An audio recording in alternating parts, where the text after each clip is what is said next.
Why Charlie Strong as opposed to somebody else? I mean, I don't have to talk about Nick Saban, but why Charlie Strong? Why was he the right choice? Why is he the right choice? We sat down with our committee of about 6 or 7 folks to look at criteria of what people wanted to see in a coach. We sat down with the former letter winners to see what they wanted to see in a coach. You know, we wanted somebody that was a good recruiter, somebody that was concerned about academics and made sure that our student athletes, once they graduated, were better individuals than when they came out than when they came in. Somebody who was strong defensively, somebody who had a sense of toughness about them, somebody who could deal with the media and the donors and the alums. And with that set of criteria, we looked at you know, a broad swath of potential candidates. About 30 sort of were on the initial list. Some of those folks liked where they were. Some of those folks weren't really quite good fits. We sat down with about a half a dozen folks individually and talked to them.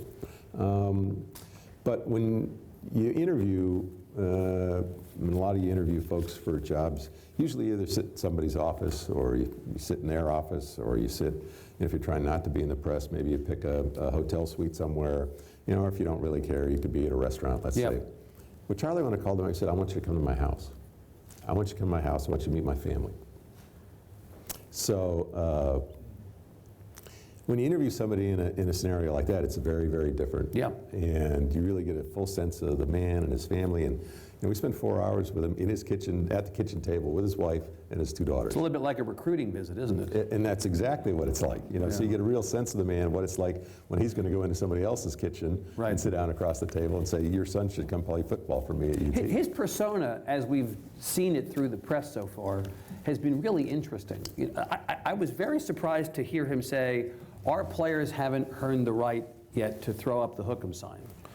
And he said quite matter-of-factly, we are not going to the national championship. And I thought, they're going to run him out of town with pitchforks and torches. You say, you have to be optimistic about the prospects of the team. The fan base will just go bananas. Doesn't seem to have happened, but I have to say I was kind of surprised to see that level of bracing candor come out of him. Yeah, that's a good way to describe it. Were you surprised? Were you surprised to hear him say we're not going to go to the national championship game? I mean, I can't imagine that that's got to be orders from the home office. Go out in the press and tell them that we're going to stink this year. No. What I like about Charlie is his focus on what the statement means to the team and the individuals on the team, and he means tough love. It's tough love. You know, you guys haven't earned it yet. Show me something better. Right. And is he right? I guess this ties back to the question of why no Longhorns were drafted in the draft last time. I mean, maybe they haven't earned it. Maybe he is right. I think there's a lot of work to be done there. Yeah.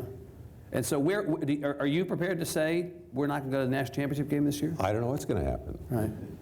I think the great thing about athletics is, you know, as my father used to say, come November, we're going to throw the ball up and you can decide whether to join us or not and see what happens. Yeah. It all remains to be seen.